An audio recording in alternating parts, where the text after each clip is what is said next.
Hello everybody, it's Amanda Gore here with the 6 habits of highly resilient, joyful, fully living people. So let's start because we haven't got very long.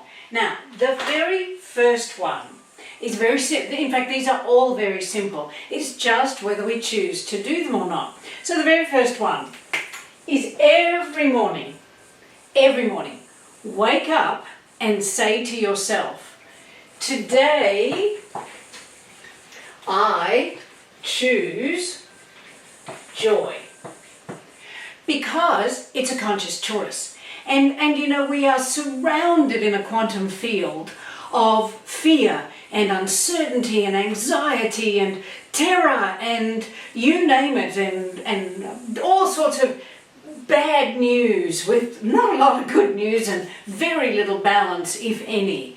And unless we make the conscious decision to choose joy, because there is still joy potentially in every moment. And in fact, that's the other time to say at any nanosecond that you feel anxious or stressed or tense, or you know, your stomach swirling, or something doesn't feel right. Stop.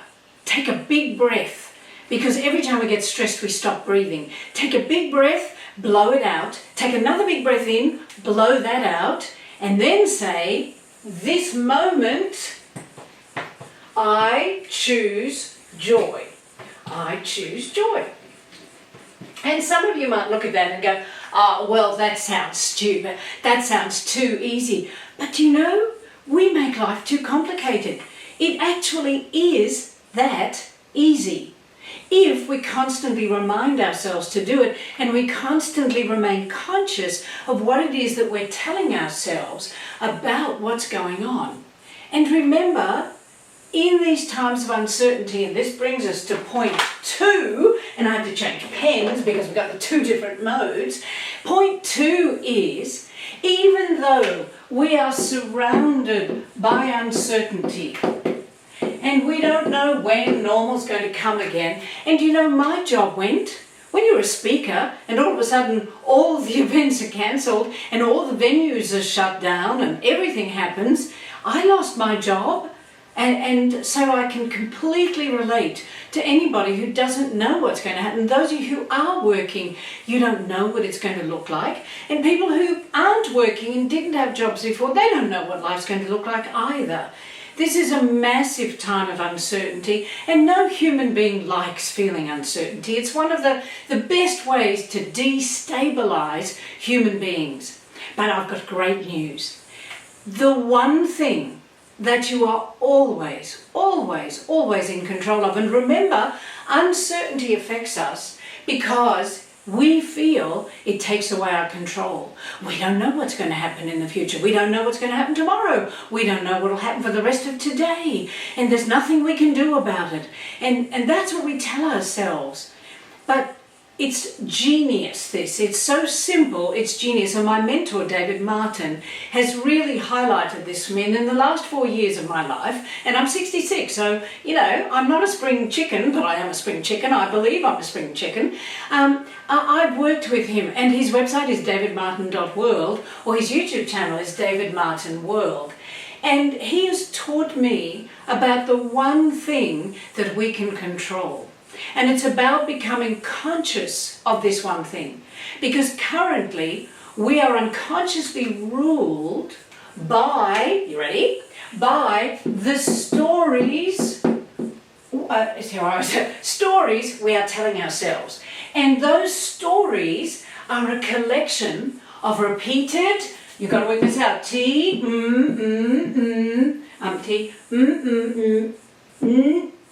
T, S. What is it? THOUGH, TS. It's your thoughts. It's your thinking. The one thing that we truly, only us, has control over is our thinking. And we know now from epigenetics that our thinking creates our stories, which create our beliefs, which create our mindsets. And our mindsets are the things that rule our lives. But the biggest problem is, most of the time, we are totally unconscious of the stories that we are telling ourselves. But remember, those stories are ruling our lives. Oh, It's like an operating system in a computer, so whether you've got a Mac or a PC, there's an operating platform, and that operating platform controls everything that goes on in the computer. But do you ever see it? Are you ever aware that it's running? Not unless it stops running, and then we worry, or if it slows down, and then we think, oh, there must be something wrong. But normally, we're completely unconscious of it. And that is what the stories are doing. And to give you an example, go back to this for a minute. If we're conscious of what we're telling ourselves, of the story we're telling ourselves, pay attention. Tomorrow morning when you wake up, observe your first thought. And this is a clue too. If you want to start to control your thinking, you have to become an observer of your thinking. Because we know in epigenetics that 95 to 99% of the time we're literally unconscious of our thinking. Excuse me. And so when you wake up in the morning, instantly get into the habit of observing the story you're telling yourself. Are you lying there going, oh, morning, let me another bad day, I don't know what it's going to be like, oh, all hell's going to break loose today. What is it that you set yourself up with for the day? What if you said to you, consciously made a decision, and you said, I'm going to wake up tomorrow morning and say, today I choose joy. And then in every minute of the day, as much as possible, choose joy. Particularly if you're feeling anxious or distressed, because guess what comes from your thinking? It's an F word, and I've just said it. It's your feelings. How you feel comes from what you tell yourself, from the stories you tell yourself. Like I had been feeling a bit discombobulated this morning, which, ties in with the uncertainty, because, look, I'm still human. I teach this stuff, but as Lao Tzu said, we teach best what we most need to learn. And I've gone through waves of anxiety and uncertainty and fear, because who knows when speaking's going to come back, and who knows what it's going to look like. Hopefully we'll be able to do live events again where we get to interact with other humans and sometimes hug a human, yes. But until then, there are still periods, and so I'm fortunate enough to live at the beach.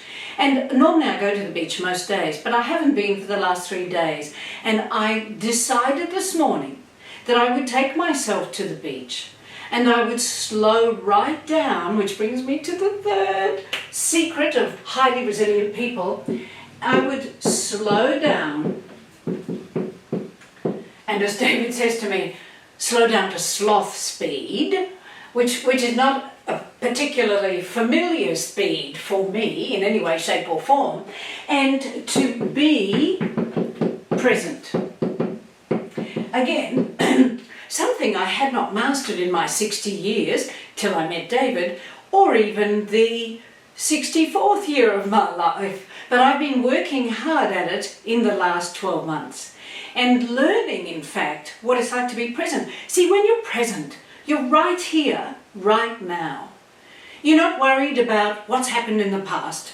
Excuse me. You're not worried about what's going to happen in the future, or what won't happen in the future, or what could happen in the future. Or go back to the past, go, if only I had, if I'd done this, if I'd done that. We spend our lives in the past or in the future, both of which give us anxiety, both of which trigger anything but joy, most of the time. Not all the time, but most of the time. So I determined this morning I woke up, today I choose joy. And then I decided I would go to the beach, because that's the other piece.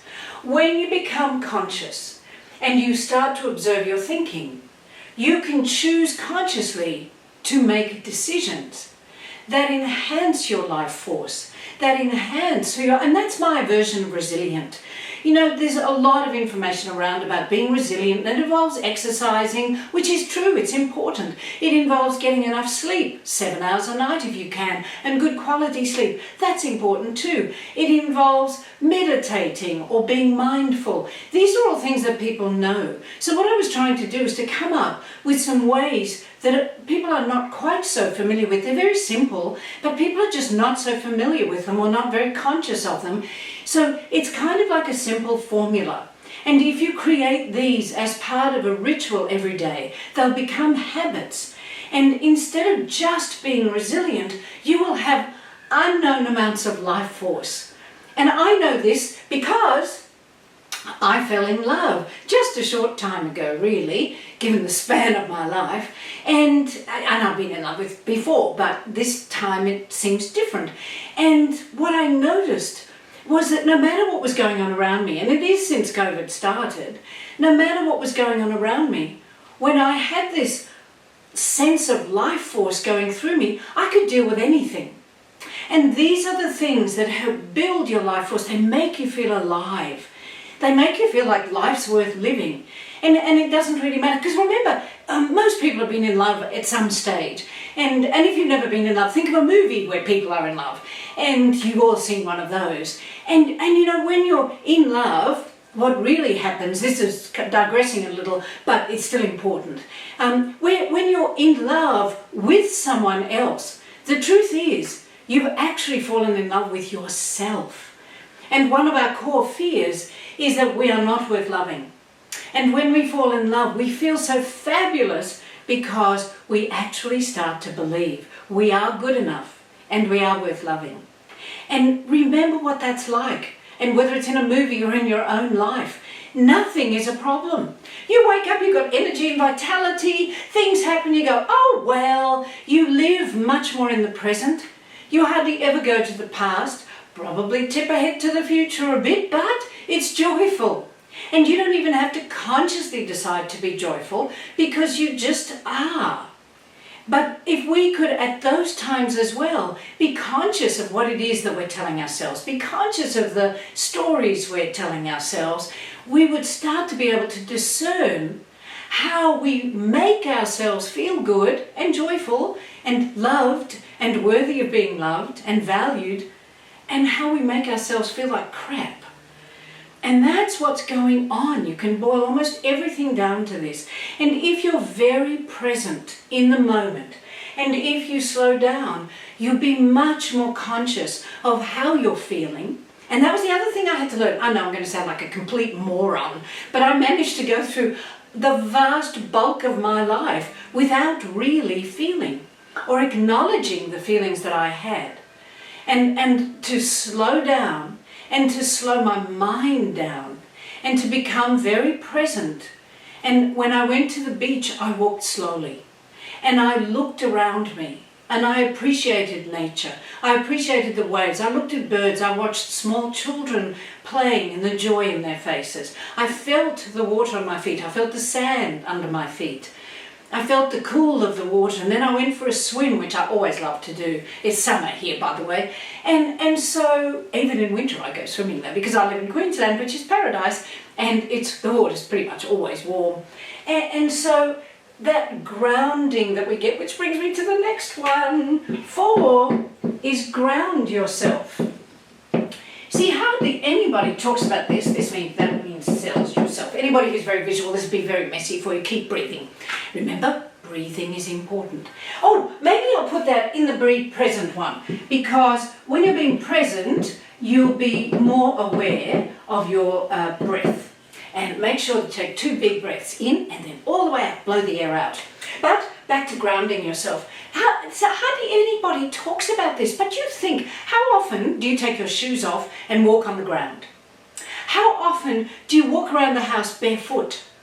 And most people live in shoes. And how many people have natural product shoes? Hardly anybody. Like, I'm so blessed to live where I live, because I live in bare feet. Well, I've got bare feet on now. Shh. And I'm blessed to have a garden. And whenever I feel anxious or tense, if I don't want to tell myself, today I choose joy, or if I've tried that, it hasn't worked, if I've already gone and looked at my stories and modified those, if I've looked at am I slowing down, am I being present, the quickest way I can do that is to go into the garden. And I'm not a gardener, excuse me, the garden. I think I'm allergic to these things, they make me cough. I go into the garden and I stay there till I feel better. My cousin Juliet said to me one day, years ago now, and there was such wisdom in this, she said, whenever you feel stressed, go into the garden and stay there till you feel better. And I go barefoot. And we're in Queensland, everything's poisonous. You know, we have snakes and all sorts of stuff, but I make a lot of noise. And I go weed. And if I do have to wear shoes, then I try to take them off when I'm in a safe space. And I'll go and I'll have shoes on, but I'll work in the garden, I'll chop things down or trim things, and it just makes such a difference. So the first thing, garden. And if you haven't got a garden, if you're in a teeny-weeny apartment and you're trapped in a cell, then get a pot plant and spend some time tending to the pot plant. Or get one of those fabulous kind of gardening bins that you can put your vegetables in and tend to your vegetables and get your hands in the soil.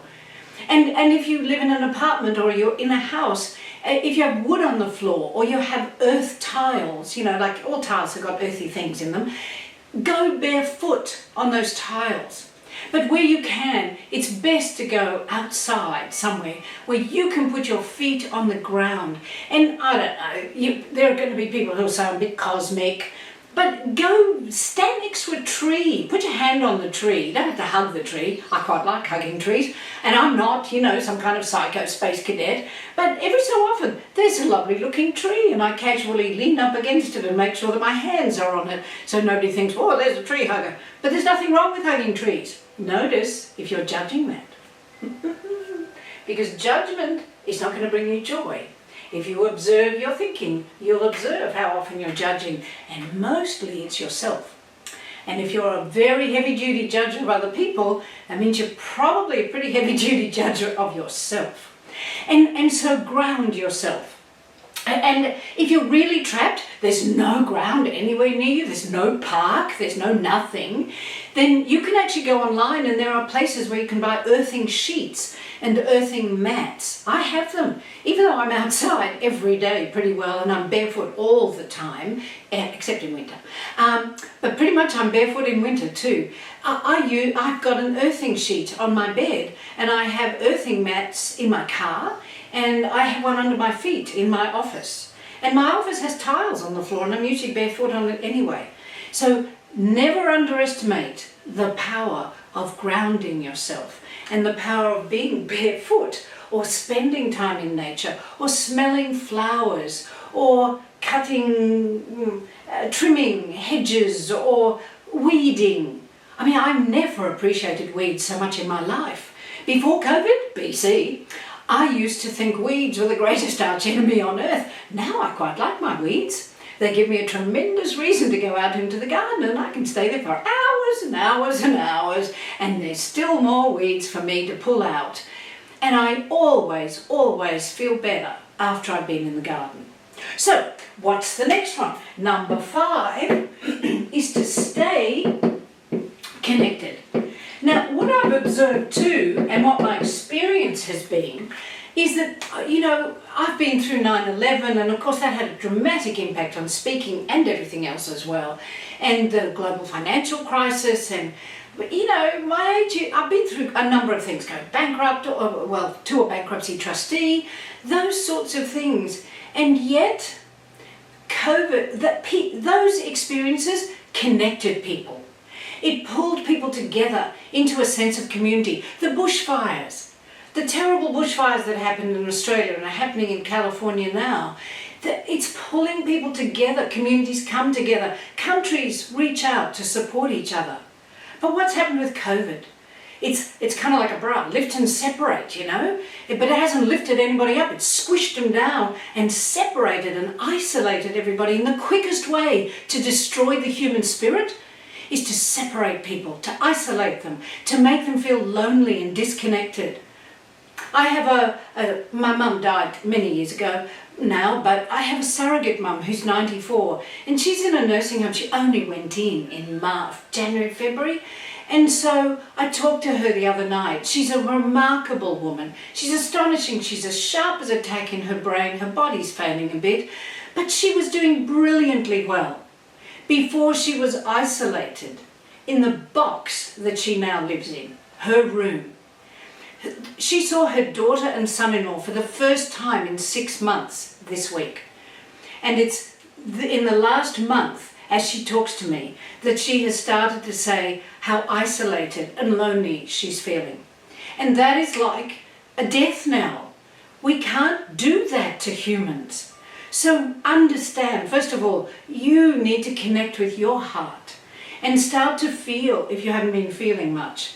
And it's not an easy process. I didn't even know I didn't feel for a very long time. And I know I'm going to sound like an idiot. And all of those of you who can feel really well may not have had the experiences I've had where I shut my capacity to feel down. I functioned very well. I was, if you looked at me, I was very successful in everything I did. But I didn't know I actually, wasn't feeling lots and lots of stuff. And it was all suppressed. And it just sat there like a big boil. And it had to come out, and it did this year. And it was an extraordinarily painful process, and one of the most liberating and one of the ones I'm most grateful for. So understand, reconnect with your own heart, with what really matters to you, and start to make decisions to honor what matters to you, to honor yourself. Because joy stands for just one you. You are unique and extraordinary and fabulous.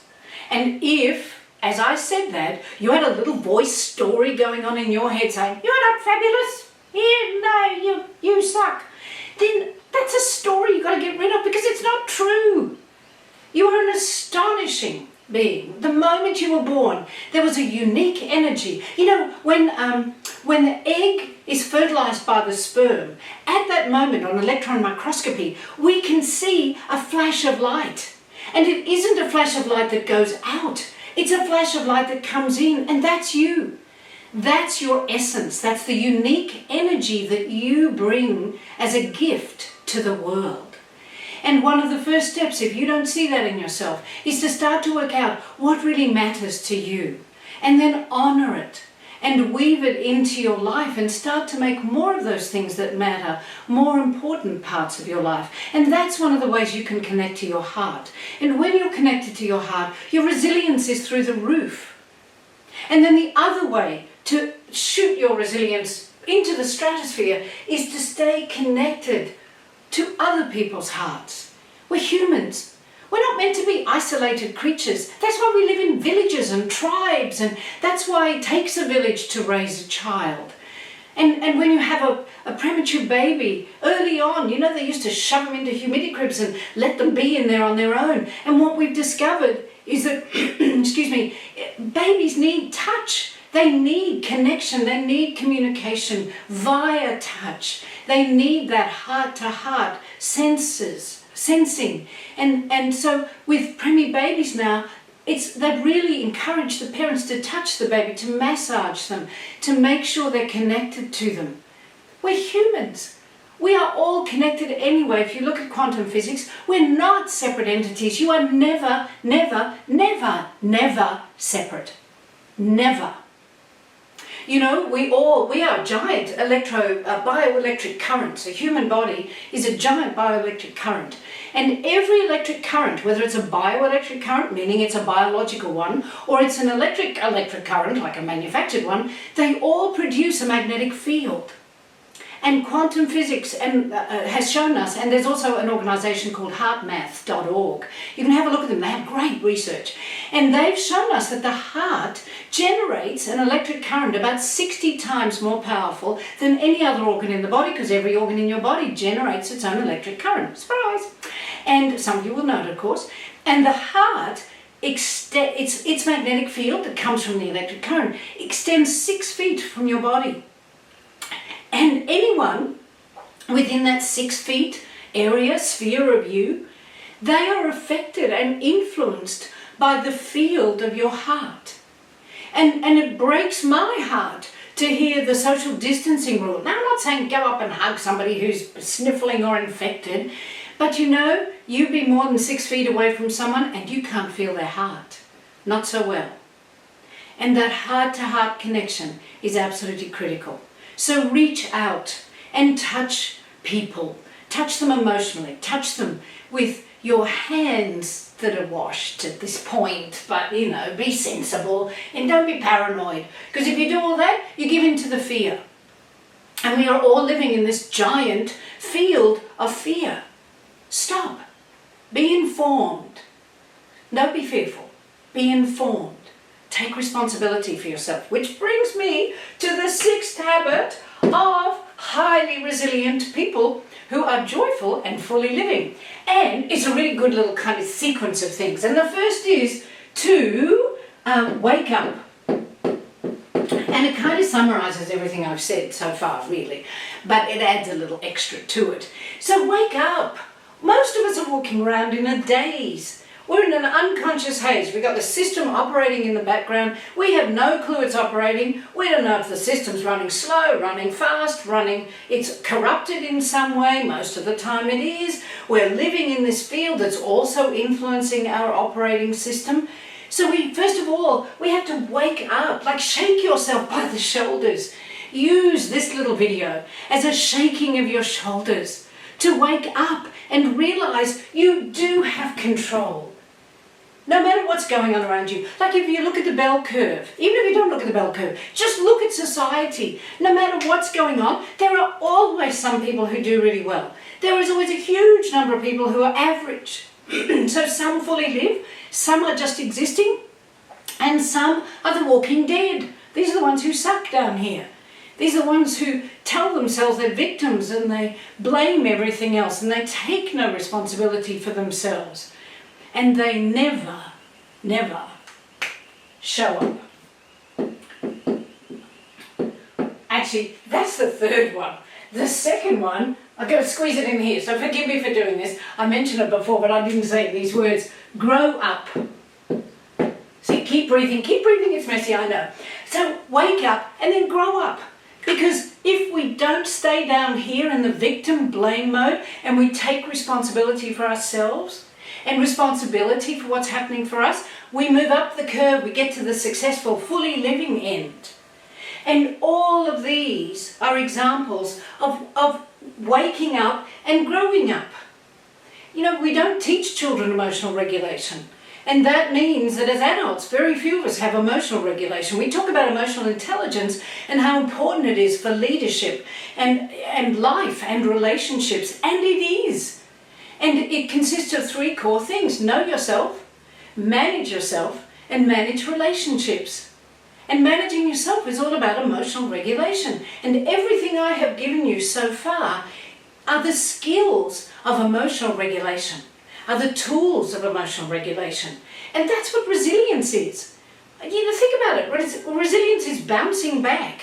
Resilience is that capacity to be knocked over and bounce up again. Well, the way we do that is emotional regulation. Because if you're down and you're stressed and you're anxious and you're lost and you feel out of control and all those things, these are the skills that help you emotionally regulate and bounce back and go better than just bouncing back. Go for fully living. Don't just go for existing, go for fully living. David Martin and his wife Kim, they have a whole website around fully living as well. And I would recommend their courses any day. They're extraordinarily good. Excuse me. So, wake up, grow up, and then this one is show up. You know, how do you show up every day? How do you show up in every moment of every day? Do you show up and you're authentic? That's the other thing I've been learning too. I know you're going to think I'm such some kind of loser who, how did you ever get out of bed in the mornings? Well, I wonder that myself sometimes. But apparently I functioned very well externally and successfully according to all the normal parameters. But inside, I wasn't very joyful. I wasn't very happy. And I thought I was authentic. I prided myself on being authentic because I didn't like seeing speakers who were one person on stage and a completely different person off stage. What I didn't know was that I'd taken the stage persona off the stage and put it into the Amanda persona. And so I've had to learn who I really am and what really matters to me and become authentic Amanda. And I have to be conscious of it every moment because I was extremely good at catering to everybody else and pleasing everyone else and building rapport with everybody else. And I forgot me along the way. And I don't think I'm Robinson Crusoe. I think we have an awful lot of people who are living that way. So here's your opportunity. Start to show up. Remember, you are amazing. There's just one you. There is no other person like you. And you did come to this life with an extraordinary gift that you can share with others. Look for the gift. Some of you already know it. Deep in your heart, you know it. Some of you know it quite clearly and you're doing it already. And others may be looking for it. Well, keep looking. But every moment of every day, choose to show up. And show up. And here's a couple of ways you can do it. If you don't really know who you are, and I mean, I'm still working through it. I'm committed to being authentic. I'm committed to being real. If you're a leader, that is the single most important thing you can do. Be authentic and real. And I'm learning how to be more vulnerable. And as Brene Brown says, it takes courage to be vulnerable. That's not something that you just do willy-nilly, I've discovered. Anyway, one of the things you can do to show up consciously is to choose to be kind. Kindness is a choice. And in every moment of every day, you can choose to be kind to yourself and to others. Or you can choose something else. But I find if I consciously go for kindness, it helps me show up more authentically. And if I choose to be kind to myself, because, let's be honest, most of us were our own worst enemy. Would you ever speak to your friends the way you speak to yourself? Probably not. I certainly wouldn't. I make diminishing myself an art form. And the reason I'm sharing these things with you is not so you can hang up on this video, click end, and think, whoa, there's a massive loser. It's because the things that I'm going through, many others are going through. And I'm willing to be authentic with you and real, and not pretend I have everything hunky-dory all together, but I've made lots of progress. I've worked very hard to make that progress. And these are things that I think people don't talk about very often when we discuss resilience. We give you the same things all the time that everybody knows about and hardly anybody ever does till they're, ready to, jump off a cliff. So show up as yourself, as real and authentic. That sounds authentic, I've got any room. And choose to be kind. Will you just choose kindness? And then, once you've woken up, you've grown up, you're taking responsibility for yourself, you realise that you are in control of all these things and you can choose to do them or not. But from this day forwards, it's consciously choosing to do them or consciously choosing not to do them.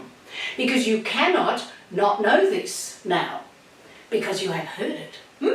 And so, after we show up, then most of us tend to mess up. And I've just given you many examples of how I've messed up along the way. But did I know I was messing up? No. But sometimes I was very conscious afterwards that I had messed up. But this is the key. After you mess up, you pick up. You pick yourself up and you learn something from the experience. Because that's all the messing up was. It was an experience. It was something that you experienced in life. And you can either use that to define you and crush you for the rest of your days, or you can use it as an opportunity to learn something and pick yourself up from that and then incorporate what you've learned into your life so that you then show up again. And you show up as the new improved you. And you might have only made this much change, but it's a change and it's growth and it's development. And it means you have a growth mindset if you understand that life is almost a continuous circle of waking up, growing up, taking responsibility, showing up, messing up, then picking yourself up, then showing up again, and then we mess up, and then we pick up, and then we mess up. But you see, people who aren't resilient, they give up here. They don't look at what they've learned, and it doesn't, they judge themselves really harshly for messing up.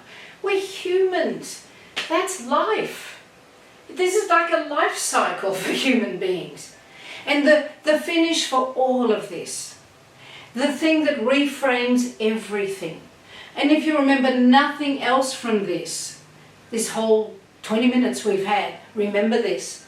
Because not only can you every day and every moment say to yourself, today I choose joy, but you can also say, today I choose, I'm going to write in pink because it'll look good, but I don't know where to write it now, I haven't left enough room for myself. Today I choose gratitude. Now that says gratitude. Because gratitude is the master reframer.